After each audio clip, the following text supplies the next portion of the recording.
तो आज हम पढ़ेंगे सैन्य संधि संगठन, शीत युद्ध का चैप्टर था ये, ठीक है, शीत युद्ध का दौर। और इसका जो है पार्ट 1 में अपलोड कर चुकी हूँ और ये पार्ट 2 है। तो बिना टाइम गवाए आगे बढ़ते हैं। इससे पहले की जो चीजें वो मैंने आपको फर्स्ट पार्ट में बता दी थी। आज मैं आगे जो आपका करूंगी वो करूंगी सैन्य संधि संगठन से।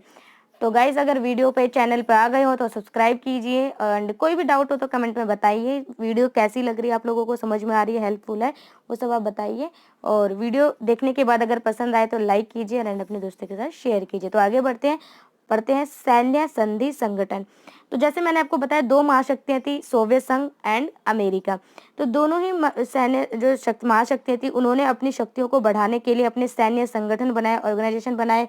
1949 में, जैसे आपको पता ही है, अमेरिका ने नाटो की स्थापना की थी, ठीक है, अमेरिका द्वारा लोकतंत्र को बचाने के लिए।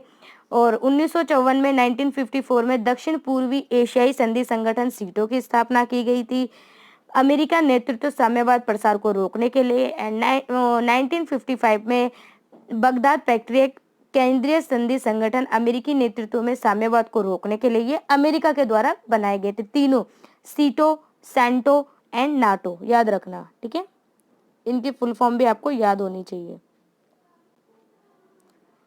और अगर मैं बात करूं सोवियत संघ ने क्या किया, ये तो चलो हमें यूएसए ने अपने संगठन बनाए, सोवियत संघ ने बनाया था वार्सा पैक्ट 1955 में। ओके, चलो, अपना प्रभाव क्षेत्र बढ़ाते हुए उनसे प्राप्त अन्य लाभों को देखते हुए महाशक्तियां छोटे देशों के साथ संबंध रखती थी। आपको पता है कि छोटे देशों के साथ वो क्या करती थी, अपने क्षेत्र को बढ़ाने के लिए अन्य और भी जो वो उनको बेनिफिट दिखाई देते थे, इसीलिए वो महाशक्तियां जो थी छोटे देशों के साथ अपने संबंध अच्छे रखती थी।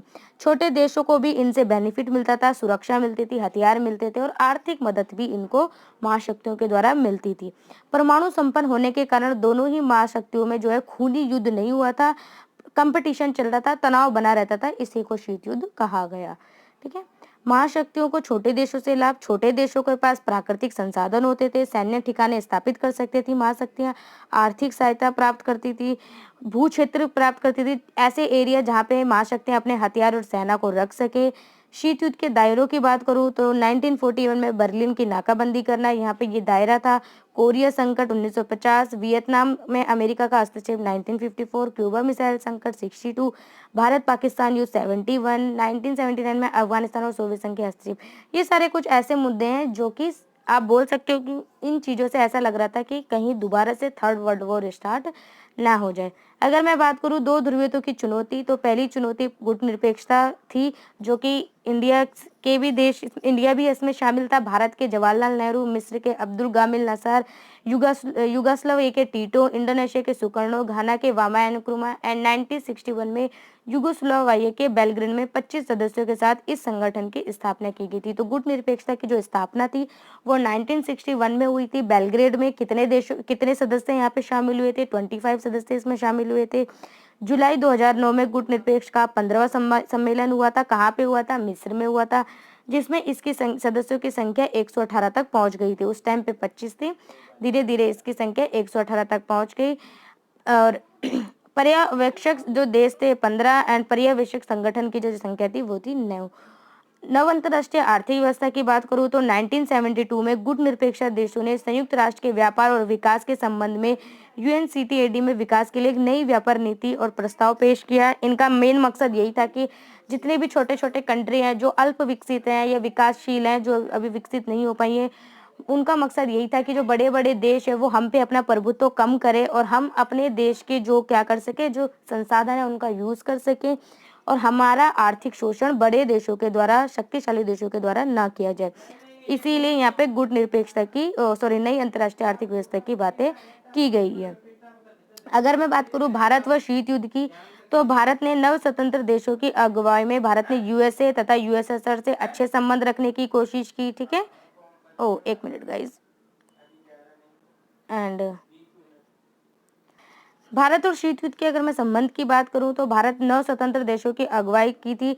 भारत ने यूएसए तथा यूएसआर से अच्छे संबंध रखने की कोशिश की थी, ठीक है। ऐसा नहीं है कि भाई अमेरिका से बेकार संबंध, रूस से अच्छे संबंध, दोनों देशों के साथ अच्छे संबंध रखने की कोशिश की थी। 17वें गुटनिरपेक्ष शिखर सम्मेलन का आयोजन वेनेजुएला के बरगरता द्वीप में सितंबर 2016 में किया गया। वर्तमान में इसकी संख्या सदस्यों की संख्या 120 है। साथ ही साथ वर्तमान से इसके 17 देश तथा 10 अंतर्राष्ट्रीय संगठन पर्यवेक्षक हैं। इस शिखर सम्मेलन में आतंकवाद, संयुक्त राष्ट्र सुधार, पश्चिम एशिया की स्थिति, संयुक्त राष्ट्र शांति अभियान, जलवायु परिवर्तन, सतत विकास, शरणार्थी समस्या, परमाणु निशस्त्रीकरण, इतने सारे जो ये मुद्दे हैं, इन पे विचार विमर्श किया जाता है गुट निरपेक्षता के आंदोलन में। आपको पता है सारे इंपॉर्टेंट मुद्दे हैं ये। शरणार्थी, आपको पता है कितनी बड़ी समस्या है। किसी भी शरणार्थी वो लोग होते हैं जिनको किसी भी देश की नागरिकता नहीं मिलती है। जिन नागरिकों को वो किसी भी देश के नागरिक नहीं होते, उनको शरणार्थी बोलते हैं। परमाणु निशस्त्रीकरण का मतलब है हथियारों के बनने पर रोक लगाना। शांति अभियान की वर्ल्ड में लड़ाई झगड़ा ना हो, शांति अभियान चलाया जाए। जलवायु जो क्लाइमेट चेंज हो रहा है, विकास करना है, डेवलप करना है, ये सारे इंपॉर्टेंट मुद्दों पे वहाँ पे डिस्कशन किया जाता है।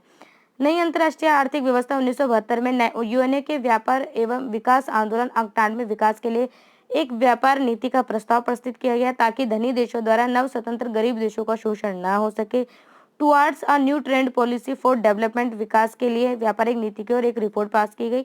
ये सारी एक रिपोर्ट है अंकटाड, जिसका मतलब यही था कि जो गरीब देश हैं, अल्प विकसित देश हैं, वो धनी देशों के शोषण से कैसे मुक्त हो सके, ताकि गरीब देश हैं वो अमीर देशों के शोषण से बच सके। पहले कब्जा कर दिया जाता था उस चीज से बचने के लिए। अगर मैं बात करूं कि जो ये निशस्त्रीकरण पे जोर दिया जाता है कि भाई आपको हथियार नहीं बनाने हैं, उसके लिए काफी सारी संधियां की गई जिससे जो हथियार है उन पर रोक लगाई जा सके। जैसे एलटीबीटी, लिमिटेड ट्रेड्स बैन ट्रेटी, 5/10/1963 को ये शुरू किया गया था। जल, वायुमंडल, वायु, अंतरिक्ष पे परमाणु परिरक्षण पे प्रतिबंध लगाया गया था। एनपीटी, सॉल्ट, स्टार्ट, इनको पढ़ लेना, याद कर लेना। इनकी फुल फॉर्म आ जाती है कई बार इनकी डेट आ जाती है बनने की, तो याद कर लेना। ये एनपीटी तो बहुत बार आता है, एलटीबीटी भी आ जाता है, सॉल्ट भी आ जाता है, तो सारे इंपॉर्टेंट है ये, ठीक है, इनको लर्न कर लेना। तीसरी दुनिया की बात करूँ, पहली दुनिया किसको बोला गया? पहली दुनिया यूएसए को बोला गया। दूसरी दुनिया किसको बोला गया? यूएसएसआर को। तीसरी दुनिया, जितने भी नए नए देश आजाद हो रहे थे उनको तीसरी दुनिया की संज्ञा दी गई थी।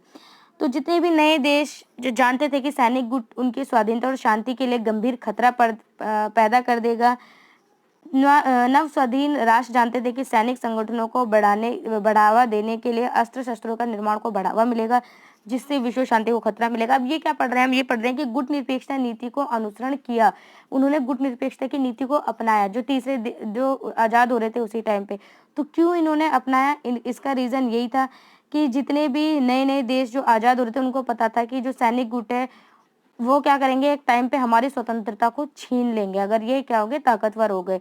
तो ऐसे में इन्होंने गुट निरपेक्षता को अपनाया। इनको पता था कि सैनिक संगठन बढ़ावा देने से अस्त्र शस्त्रों का निर्माण होगा, जिससे कि विश्व शांति को खतरा हो सकता है, इसलिए भी इन्होंने गुट निरपेक्षता में शामिल हुए। इन देशों के सामने सामाजिक आर्थिक की भी काफी सारी जिम्मेदारी थी। अपने ही देश में बहुत तनावपूर्ण माहौल होता था और उसी तनावपूर्ण माहौल में इनको अपने देश को डेवलप करना होता था, इसलिए भी इन्होंने गुट निरपेक्षता नीति अपनाई। शक्ति संगठन का सदस्य बनने से उन्हें संगठनों में बनाए गए नियमों पर चलना पड़ता था और तटस्थ रहते थे। शीत युद्ध का घटनाक्रम देख लेते हैं एक बार। 1947 में साम्यवाद को रोकने के लिए अमेरिकी राष्ट्रपति ट्रूमैन का सिद्धांत था। 47-52 में मार्शल प्लान लेके आए गए थे, जिसमें पश्चिमी यूरोप के पुनर्निर्माण में अमेरिका ने सहायता की थी। मार्शल प्लान आपको अच्छे से पता है, नहीं पता तो आप कमेंट में पढ़ के मुझे बताइए क्या है मार्शल प्लान। वैसे मैंने बता रखा है। 1948 से 49 में सोवियत संघ द्वारा बर्लिन की घेराबंदी की गई थी। ये भी शीत युद्ध का घटनाक्रम है। अमेरिका और उसके साथी देशों ने पश्चिमी बर्लिन के नागरिकों को जो आपूर्ति भेजी थी उसे सोवियत संघ ने अपने विमानों से उठा लिया था। कोरिया युद्ध हुआ था 53 में। 1954 में वियतनामियों के हाथों दायन बियन फू की फ्रांस की हार हुई थी। जनेऊ में हस्ताक्षर 17वीं समांतर रेखा द्वारा वियतनाम का विभाजन, सीटों का गठन एंड 1955 से 75 वियतनाम में अमेरिका का हस्तक्षेप रहा था। बगदाद समझौता पर हस्ताक्षर, बाद में इसको सेंटो नाम रख दिया गया। 1956 में हंगरी में सोवियत संघ। ये गाइस जितनी भी ये डेट है ये इंपॉर्टेंट डेट्स हैं जो आपको दी हुई है, ठीक है, देख सकते हो आप। बर्लिन की दीवार खड़ी करने का टाइम पीरियड 1961 दिख रहा है। 62 में क्यूबा मिसाइल संकट, 65 में डेमोक्रेटिक रिपब्लिक में अमेरिका का हस्तक्षेप हुआ था, 68 में चेकोस्लोवाकिया में सोवियत संघ का हस्तक्षेप हुआ था, 72 में अमेरिकी राष्ट्रपति निक्सन का चीन का दौरा हुआ था, 78 से 89 में कंबोडिया में वियतनाम का हस्तक्षेप हुआ था, 85 में गोर्बाचेव सोवियत संघ के राष्ट्रपति बने, सुधार की प्रक्रिया आरंभ की थी, 89 में बर्लिन की दीवार गिरी थी और पूर्वी यूरोप की सरकारों के विरुद्ध लोगों ने प्रदर्शन किया था। 1990 में जर्मनी का एकीकरण हुआ था एंड 1991 में सोवियत संघ का विघटन हो गया था और उसके बाद शीत युद्ध की समाप्ति हो गई थी। शीत युद्ध 1945 से शुरू होके 1990 तक चला था। इस बीच जो भी घटनाक्रम हुए थे वो सारे मैंने इस पेज में दिखे हैं, ठीक है। तो इस तरीके से गाइज ये पार्ट आपका खत्म होता है और ये जो नोट्स थे ये भी खत्म होता है। इसी तरीके से मैं आपके सबके नोट्स लेके आऊंगी। ये तो चैप्टर फर्स्ट था पॉलिटिकल साइंस का, क्लास 12th का। इस तरीके से मैं सबके इंपॉर्टेंट नोट्स लेके आऊंगी, क्वेश्चन आंसर भी लेके आऊंगी। तो अगर आपको वीडियो समझ में आई है तो लाइक कीजिए। आपके भी कुछ अपने सुझाव हो तो वो भी आप मुझे कमेंट में बताइए, मैं वो भी करूंगी। तो मिलती हूँ मैं आपको नेक्स्ट पार्ट में, तब तक के लिए बाय बाय।